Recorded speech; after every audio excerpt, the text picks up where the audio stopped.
नमस्कार मित्रांनो, Shriraj electrical YouTube चॅनलमध्ये आपलं स्वागत आहे.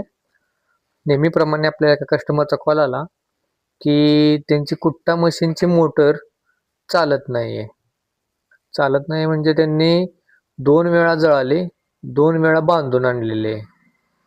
तर त्या मोटरचा प्रॉब्लेम असा होता की सेंट्रिफ्युगल स्विचचा प्रॉब्लेम असल्यामुळे त्या मोटरला स्टार्टिंग भेटत नव्हतं.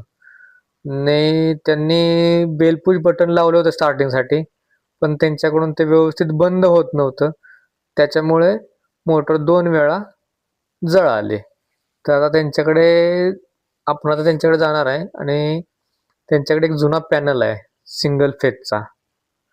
तर तो आपण रिपेअर करून त्या मशीनसाठी म्हणजे कुट्टा मशीनसाठी वापरणार आहे. तुम्ही बघत आहात, आता आपण पॅनल रिपेअर केलेला आहे आणि त्याच्यामधील मोठे कंडेन्सर काढून छोटे कंडेन्सर टाकलेले आहेत. कनेक्शन पण झालेले आहे. आता मोटर चालू करून बघणार आहे मोटर व्यवस्थित फिरते का. तर आता मोटर चालू केली, मोटर व्यवस्थित फिरते. आता बंद पण केलेली आहे आपण मोटर.